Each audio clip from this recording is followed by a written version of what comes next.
TensorFlow Timmy is at a party, yapping about AI. The group looks bored, checking their phones. So yeah, modern transformer architectures fundamentally rely on self-attention, but what really differentiates them is the anisotropic token mixing. The group is silent. Someone blinks, another guy checks his watch.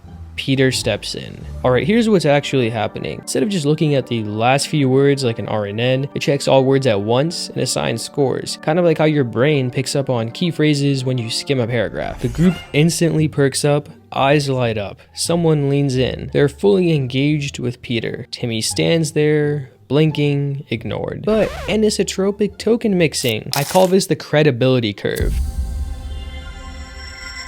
Most people respect clarity more than complexity. If you want to be an AI engineer, learning the fundamentals and mastering them is a lot more important than memorizing random facts. For anyone new, my name's Dev and I teach AI at GPT Learning Hub. This channel is about becoming less like TensorFlow Timmy and more like PyTorch Peter. But the credibility curve, that's just the start. Here's 4 more tips to actually gain respect in this field. One of the fastest ways to expose yourself as a beginner: use the wrong words. One of the most common mistakes: confusing training with prompting. You'll hear people say things like, "Our AI was trained on thousands of customer support interactions." No, it wasn't. In reality, most of the time, they're just stuffing examples into the prompt. That's called in-context learning, and it's not training. Training is when we adjust the model's weights through gradient descent. Prompting is just feeding the model some more context without actually changing the weights. Don't mix these up.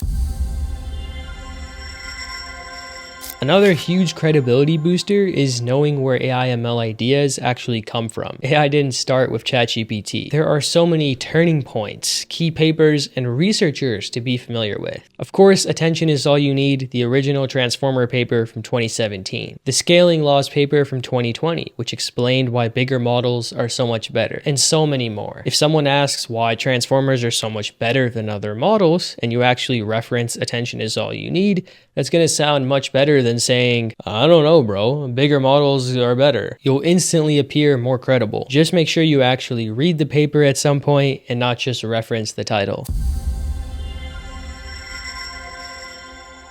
Want to lose credibility instantly? Say something like, "AGI is here, GPT-4 is conscious." Don't get me wrong, the recent developments have been pretty crazy, but if you say stuff like that, no one's going to take you seriously.